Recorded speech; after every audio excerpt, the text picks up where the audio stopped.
Yes, in the chapter accounting for share capital, today we discuss issue of shares for consideration other than cash. It means when the company issues shares but cash is not received, bank balance doesn't increase. अभी तक हमने जो sums किए उसमें क्या था, check जो share issue हो रही है कंपनी कैश ले रही है, चेक ले रही है, पैसा उसके पास कैश एंड कैश इक्विवेलेंट्स की फॉर्म में आ रहा है, चाहे वो कैश के आ रहा है या बैंक में से बैंक से आता हो। तो इस केस में क्या होगा, कंपनी जो है वो शेयर तो इश्यू कर रही है लेकिन कैश नहीं रिसीव करेगी। वो कंसिडरेशन क्या है जो कंपनी रिसीव कर रही है, यहाँ पे क्या है, और consideration other than cash, except cash, instead of cash anything can be received, say land building can be received, any other asset, plant machinery can be received, debtors can be there, bill receivables can be there, stock can be there, anything can be there. It is particularly in that case when a business, a company purchases other company, company एक चल रही है उसने दूसरी company को take over कर लिया, in that case अगर कंपनी पब्लिक में शेयर इश्यू करे तो उस केस में कंपनी कैश ही रिसीव करती है, कैश मींस बैंक बैलेंस वही रिसीव करती है। लेकिन अगर कंपनी को चलता हुआ बिजनेस परचेज कर ले तो कंपनी कंपनी उसकी सारी एसेट्स भी टेक ओवर कर लेती है और सारी लायबिलिटीज भी टेक ओवर कर लेती है। That is the case when the shares are issued for consideration other than cash. Right, इसमें जो आपकी एंट्रीज होनी है, और ये हमने पहले भी डिस्कस किया हुआ है, these shares can also be issued at par और एट प्रीमियम। राइट, यहाँ पे हम पहला केस करेंगे, यहाँ when purchase consideration is not given.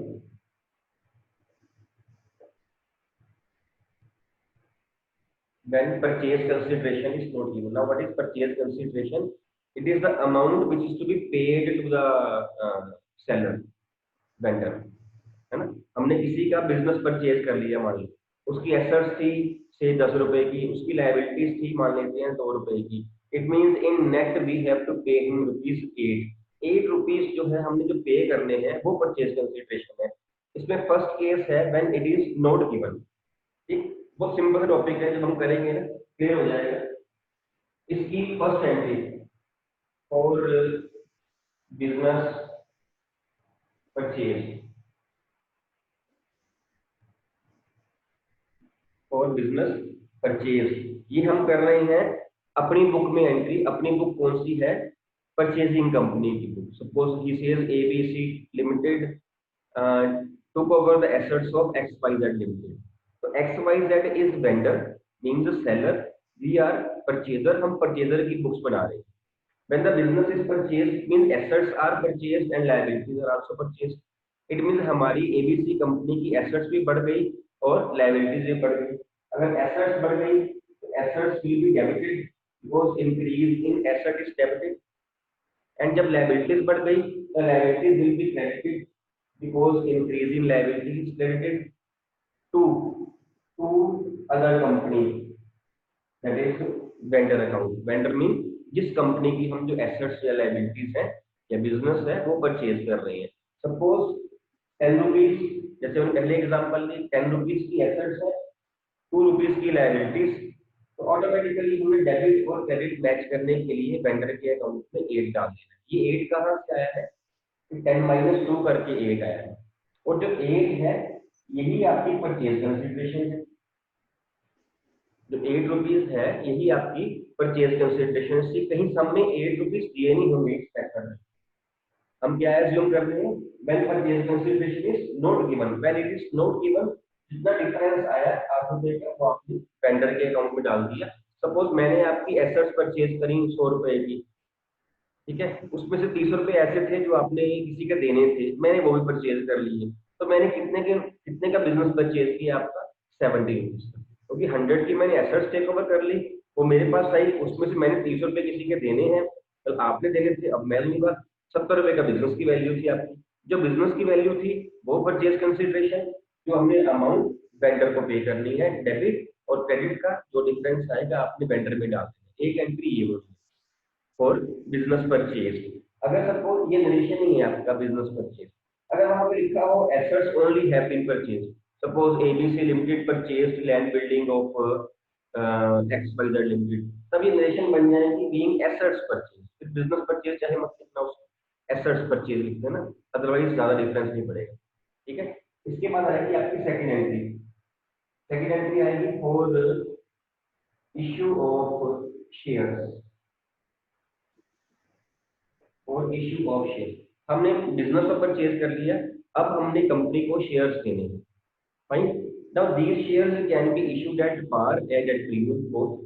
Fine, हम पहले कर रहे हैं discuss if the shares are issued at par.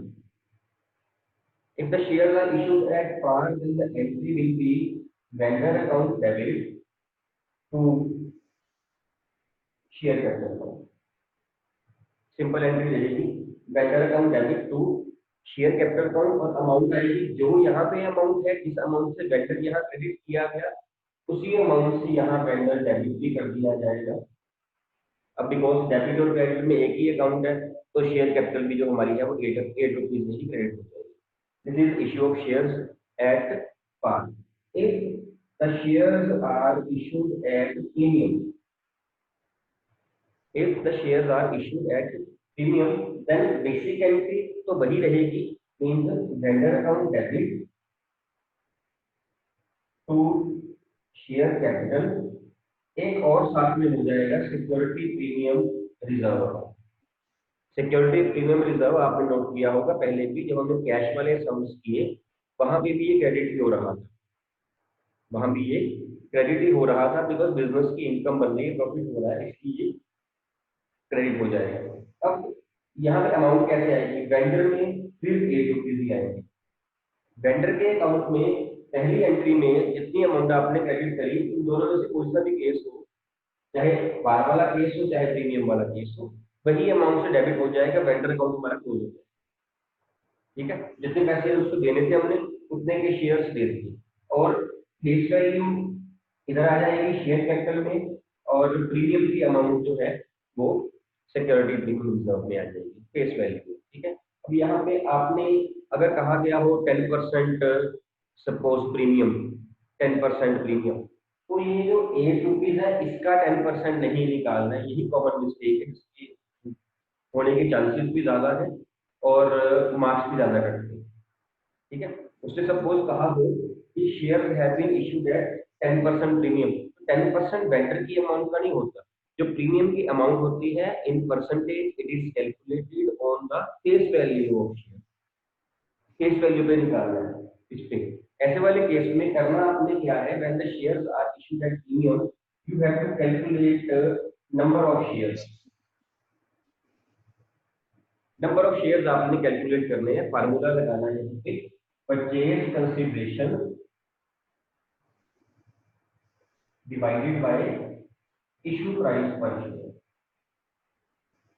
Purchase consideration divided by issue price. Now what is the issue price?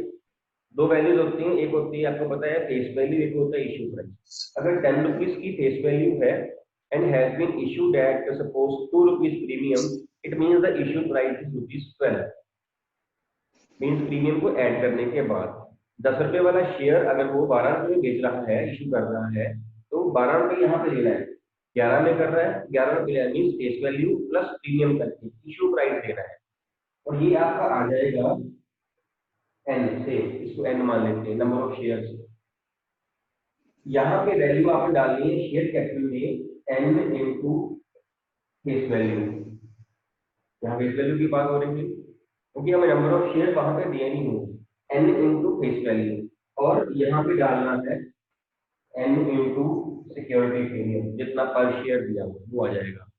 जब हम सम करेंगे ना आपको और क्लियर होगा, अभी हम सम करते हैं आपको और क्लियर हो जाएगा।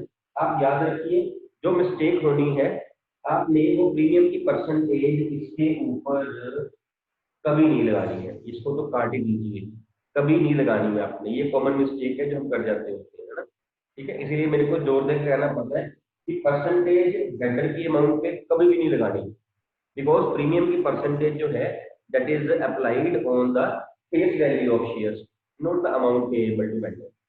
अमाउंट पेएबल टू वेंडर तो इन दोनों को ऐड करने के बाद मिलती है।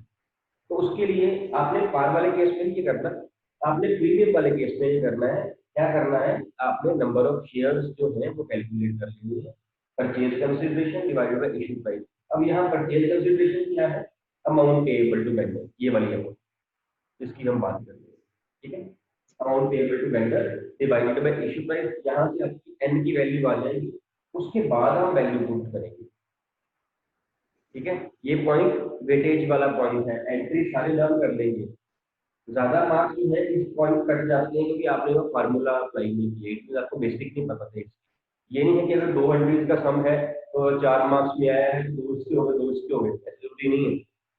हो सकता है एक इसका हो, दो एंट्री के हो, एक इसका हो, एन निकालने का। आपने एन भी नहीं निकाला, एक नंबर हो गया आपका, आपने एंट्री भी गलत कर, दो ये भी गए, तो आपको 4 में से 3 नंबर मिलेगा, 3 नहीं, 2 नहीं मिलेंगे। आप कहोगे दो एंट्रीज थी, एक दो एंट्री में एक 2 मार्क्स एक एंट्री का, दो मार्क्स एक एंट्री के, ऐसे नहीं। उसका 1 होगा, इसके 3 हो जाएंगे, तो यहाँ वर्किंग नोट भी है, यहाँ कैलकुलेशन भी है और यहाँ एंट्री भी है, ठीक है। तो ये पॉइंट वेटेज वाला है, ज्यादा मार्क्स देगा भी, ज्यादा मार्क्स कटवाएगा भी। समझ आ गई बात, ठीक है। मीन एंट्री एक होनी है, ये एंट्री ये तो हर केस में होनी ही होनी है, बिजनेस परचेज। एक एंट्री आपकी ये होगी, इन दोनों में से कोई एक होगी। वहां बताया गया होगा कि शेयर्स जो है वो पार पे इशू हो रहे हैं या वो प्रीमियम पे इशू हो रहे हैं, जैसा बताया गया हमने वैसे ही करना है। अगर पार कहा गया हो तो पार की एंट्री कर देनी है, अगर प्रीमियम कहा गया तो प्रीमियम की एंट्री कर देनी है। मीन्स टोटल यहाँ पे 2 एंट्रीज बनती है जो होंगी, एक इधर से और एक इन दोनों में से कोई एक।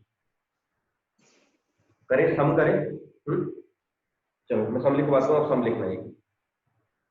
अगर एंट्री जो प्रॉब्लम पूछ लीजिए बेटा, पहले पे एंट्री की प्रॉब्लम पहले पूछ लीजिए, बहुत इंपॉर्टेंट टॉपिक है, इसके बिना पेपर नहीं आएगा, आप ये मान लीजिए, ये डेफिनेटली होगा, हर साल होता है, साल भी होता है, ठीक है। सही और सर नरेशन लिखिए बेटा, और बिजनेस परचेज और इशू एट पार और इशू एट प्रीमियम, ये नरेशन ही, ठीक है तनवीर। Okay sir. लिखवाऊं सम और की प्रॉब्लम, एंट्री प्रॉब्लम बता दीजिए बेटा, पहले तो लिखिए। ABC company, ABC limited purchased assets of rupees 2,10,000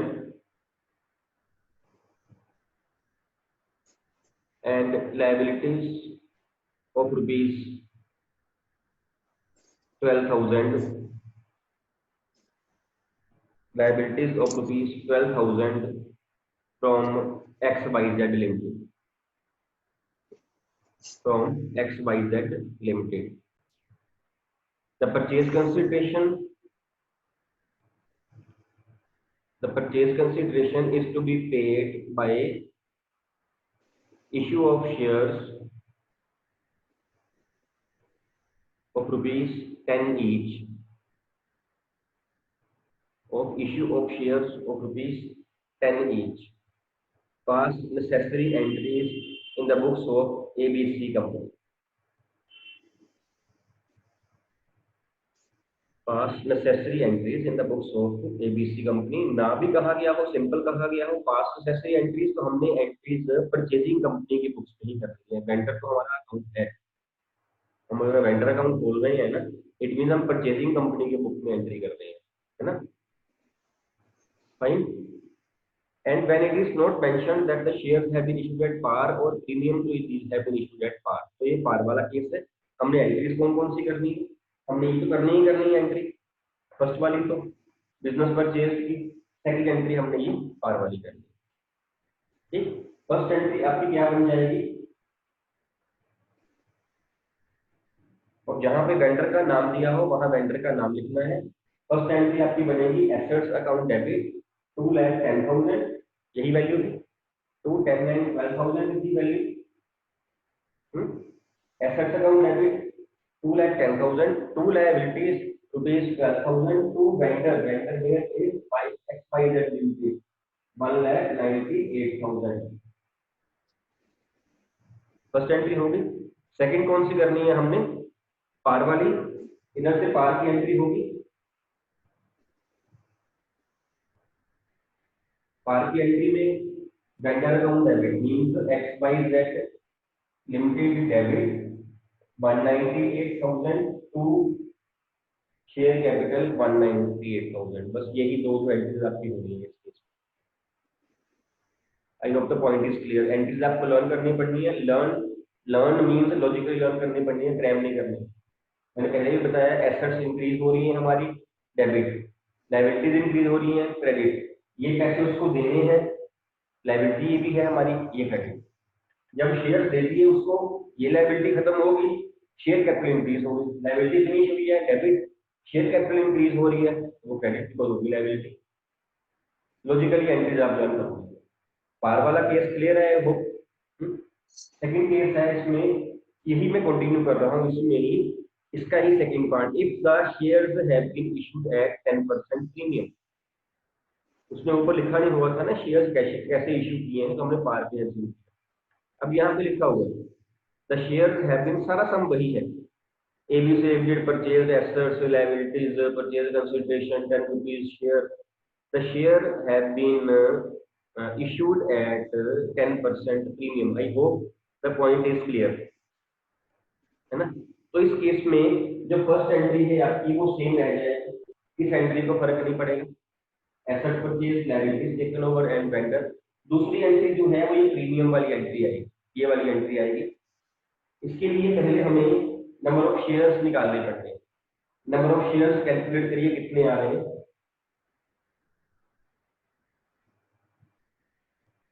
number of shares करिए calculate.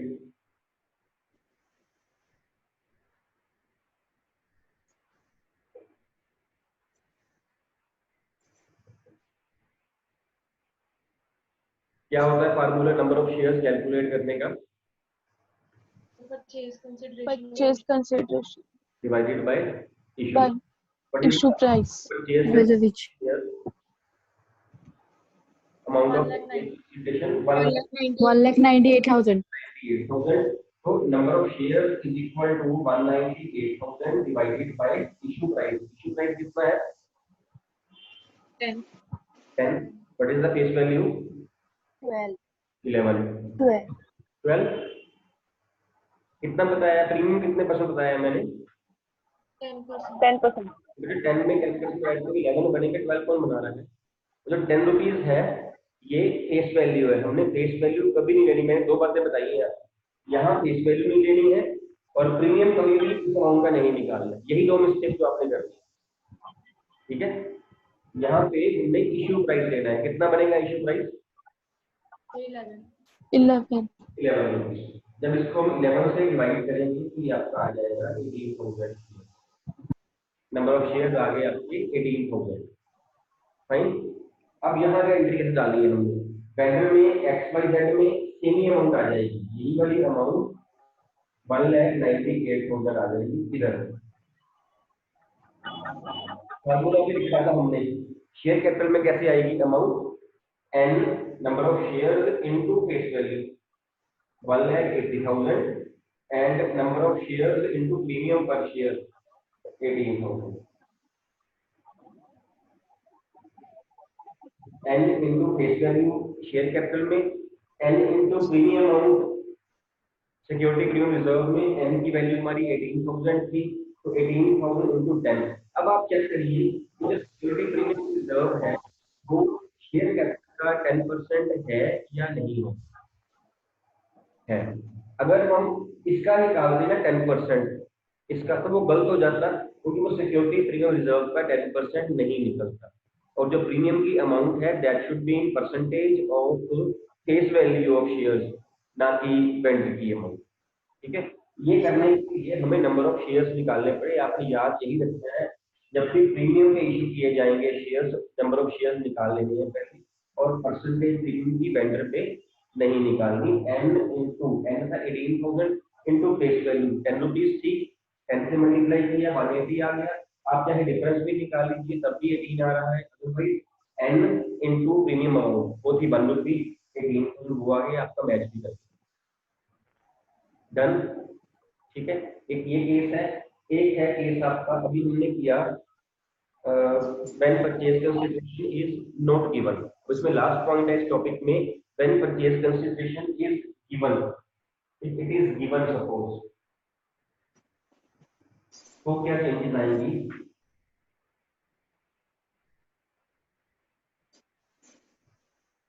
If the purchase consideration is given, then in that case the only change which is there is in the first entry, that is the business purchase. Business purchase की हमारी entry थी assets account debit to liabilities account to vendor account, यही entry थी। इसमें change आनी है, दूसरी entry में पार वाली या प्रीमियम वाली एंट्री में कोई चेंज नहीं है। Topic is when purchase consideration is given, given, correct. अब इसका मतलब क्या है when purchase consideration is given? पिछले सम में हमने 10 रुपीस की एसेट्स, 2 रुपीस की लायबिलिटी और 8 रुपीस वेंडर में डाल दी। 8 कैसे डाले? हमने खुद माइनस कर डाल दिया, बिकॉज वेंडर जो अमाउंट थी वेंडर की वो नहीं गिवन थी। सपोज यहाँ पे अमाउंट गिवन हो, वो कहेगी जी 9 rupees, company purchase assets of ₹10 and liabilities of ₹2 और a परचेज कंसीडरेशन ऑफ ₹9, उसने बता दिया 9। तो हमने जो परचेज कंसीडरेशन अगर दी हुई है तो वो डालनी है वेंडर ने, बट द पॉइंट इज अगर वो डाल दें तो डेबिट और क्रेडिट मैच नहीं कर रहा है ना, डेबिट में आ रहे हैं 10 और क्रेडिट में आ रहे हैं 11, ऐसे हो रहा है। अगर वो डेबिट साइड छोटी आ रही है तो डेबिट में हमने बैलेंसिंग फिगर गुडविल अकाउंट खोल दिया है 1 के साथ, गुडविल आपकी यहाँ बैलेंसिंग फिगर है, जितना भी डिफरेंस आ रहा है, यहाँ 1 आ रहा था, यहाँ हमने 1 के साथ गुडविल अकाउंट खोल दिया, समझ आ गई। लेकिन ये भी हो सकता है क्रेडिट साइड छोटी आ जाए, ये भी तो हो सकता है। अगर डेबिट छोटी आ सकती है तो क्रेडिट छोटी क्यों नहीं आ सकती? वो भी आ सकती है। वो कब आएगी? जब इसकी जगह सपोज 7 दे दिया तो एंट्री बनेगी assets account debit to liabilities to vendor, assets में 10 आ जाएगा, लायबिलिटीज में 2 और वेंडर में 7 आ रहा है। अब क्या हो रहा है? अब क्रेडिट साइड छोटी आ रही है। अगर क्रेडिट साइड छोटी आए तो इसका जो डिफरेंस है वो आपने कैपिटल रिजर्व में डाल देना। कैपिटल रिजर्व आपने लास्ट ईयर पढ़ा होगा, all the capital profits are transferred to capital reserve, वो आपने इसमें डाल देना है। मींस हमने डेबिट और क्रेडिट को मैच करना है। ये 10 आपको दिए होंगे, ये 2 आपको दिए होंगे और वेंडर की अमाउंट आपको दी होगी जो परचेज कंसीडरेशन है, वो डालने के बाद आपने देखना है कि डेबिट साइड छोटी आ रही है या क्रेडिट साइड छोटी आ रही है। अगर डेबिट छोटी आ रही है तो गुडविल का पार्ट बन जाएगा, अगर क्रेडिट साइड छोटी आ रही है तो वो कैपिटल रिजर्व बन जाएगा, और इन दोनों में से कोई एक आइटम जो है वो अपीयर होगी, इधर goodwill account will be there और capital reserve will be there. वो डिपेंड करेगा परचेज कंसीडरेशन जो है वो ज्यादा है या कम है, मींस क्रेडिट साइड ज्यादा है या क्रेडिट साइड कम है। अगर क्रेडिट साइड ज्यादा है डेबिट में गुडविल आ जाएगा, अगर क्रेडिट साइड कम है तो क्रेडिट में कैपिटल रिजर्व की अमाउंट आ जाएगी। I hope I am clear, है ना। इसके बाद जो आपने एंट्री करनी है इश्यू ऑफ शेयर्स की, दूसरी एंट्री वो at par and at premium जो हमने पहले करी है, इसमें कोई डिफरेंस नहीं रहेगा। एट पार की एंट्री क्या होती है? Vendor account debit to share capital. Share capital, vendor account debit to share capital, और यहाँ होती है vendor debit to share capital to security के लिए। तो ये एंट्री सेम रहेंगी, बस पॉइंट इसमें क्या है, इसमें वेंडर की अमाउंट आ गई, 9 हो तो 9 आ जाएगा, 7 हो तो 7 आ जाएगा। हमने परचेज कंसीडरेशन देखनी है, पिछली बार में परचेज कंसीडरेशन नहीं थी, हमने खुद भी डाल दी, वो यहाँ डाल दी, ठीक है। अगर परचेज कंसीडरेशन हो जो दी हुई है वो यहाँ आ जाएगी, बाकी सारा प्रोसेस जो है, और यहाँ फिर आपने एन की वैल्यू फिर निकालनी है सेम फार्मूला के साथ, purchase consideration divided by issue price per share. Clear है ये बात? पॉइंट क्लियर है? ठीक है। अब इसमें एक हल्का सा पॉइंट और हो सकता है, हल्का सा, परेशान मत हो, है नहीं पॉइंट, वो इतना डिफिकल्ट पॉइंट नहीं है ना। उसमें क्या है, सपोज उसने कहा कि इसने एसेट्स परचेज करी, सपोज वो वैसे ये नहीं कि इसमें हो सकता है when it is given, when it is not given तब भी हो सकता है, वो पॉइंट इस टॉपिक का खास नहीं, इसका है। अदर देन कैश क्या है, परचेज कंसिडरेशन चाहे दी हुई हो चाहे ना दी हुई हो, जरूरी नहीं कि वहां पॉइंट होगा। सपोज एसेट्स थी 10 रुपीज की, लायबिलिटीज थी 2 रुपीज की, और 7 रुपीज का वेंडर में परचेज कंसिडरेशन दिया हुआ था, मीन्स के 1 रुपए का हमारा कैपिटल रिजर्व आ गया, खत्म हो गया। He says out of this 7, the company paid rupees 2 by check to दूसरी कंपनी, 2 रुपये पे कर दिए वेंडर को, तो एंट्री बन जाएगी vendor account debit to bank account 2 rupees के साथ। इसका मतलब क्या हुआ कि शेयर्स अब उसको 5 रुपीज के पे किए जाएंगे, दैट्स ऑल, इतना सा कॉन्सेप्ट, बड़ा पॉइंट है। मेरी बात समझ आ रही है? ठीक है, हमने वेंडर को कितने पैसे देने थे, 7 रुपीज इस केस में, कहता 7 के शेयर दे दिए हमने कर दी, तो कहता कि नहीं 7 के शेयर्स नहीं दिए, 7 में से ना हमने 5 के शेयर्स दिए हैं और 2 रुपीज का चेक दे दिया, तो 2 रुपीज का चेक पे करने की एंट्री करते वो होती है vendor account debit to bank account, बाकी बच गए 5 रुपए, अब शेयर्स 5 रुपए की इशू की जाए, वो देखा जाएगा अगेन कि शेयर जो है वो 5 रुपए इशू हो रहे हैं या प्रीमियम पे इशू हो रहे हैं। ये टॉपिक है आपका, और ये आपकी आप लगा के चलो कि 4 मार्क्स तुम्हारे हैं, 3 या 4, अगर ये नोट वाला साथ में आया ना तो 4 में आ सकता है, फिर 4 में आना चाहिए, एक नंबर इसका हो जाएगा, एक आध कैलकुलेशन का हो जाएगा, एक नोट का हो जाएगा, एंट्री का हो जाएगा, है ना, ये हो सकता है। ये 3 आ रहे तब भी हमें 3 तो आ ही रही है ना मार्क्स हमारे। ये एंट्रीज 2 एंट्रीज लर्न करनी है, जब आप सम करोगे ना अपने टॉपिक के सम्स, देखना बुक में कहाँ से कहाँ तक सम्स दिए हुए, मेरे पास बुक नहीं है, मैं बुक लेके नहीं आया। अदर देन कैश वाला वहीं जहां हमने सम छोड़े थे कल, वहीं पे ही है कहीं, कहाँ से लेकर कहाँ तक दिए हुए हैं सम्स, 28 to 39। 28 से 39, 12 सम्स है आपके पास करने के।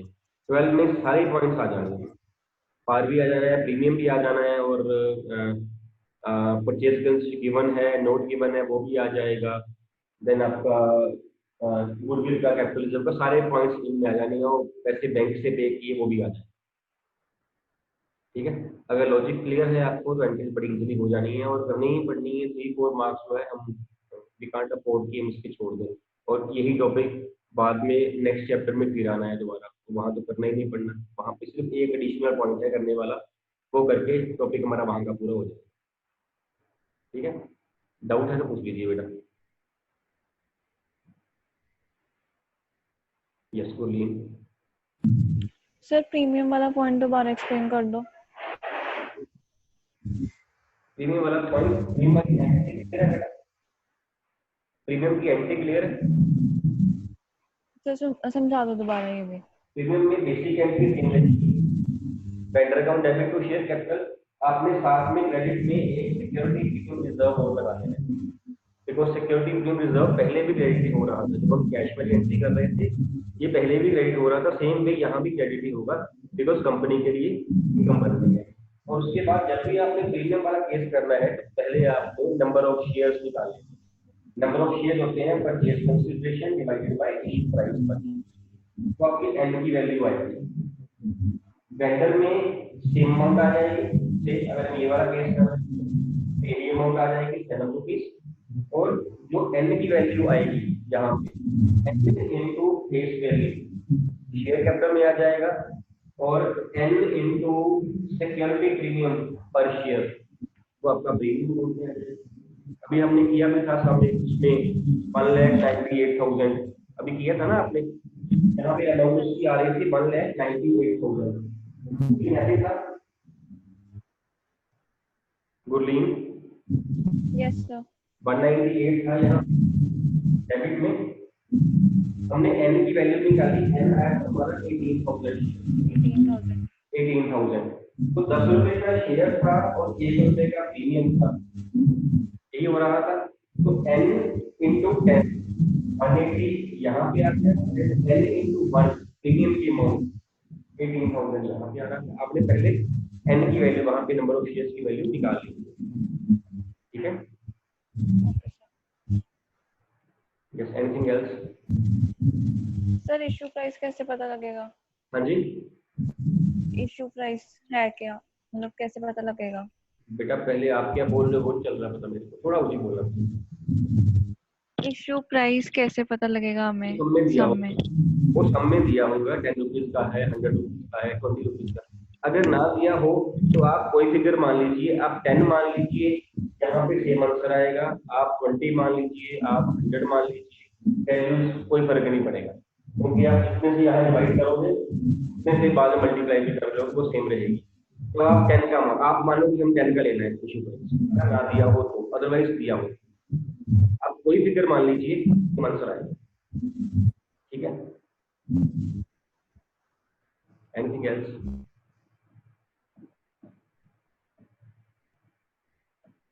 चलिए बंद करें मीटिंग, इसके सम्स कर लेना, और कल हम सम्स इसकी प्रॉब्लम्स डिस्कस करेंगे सिर्फ। और कल कल तो है ही नहीं, कल तो ये ऑफ है, आपको पता है ना? कल 2 अक्टूबर है, कल आपका ऑफ है। और सैटरडे का आपका पीरियड नहीं है अकाउंट्स का। मंडे को सारे सम जो है वो डिस्कस किए जाएंगे। ठीक है, इसकी प्रॉब्लम सुनी जाएगी। फाइन।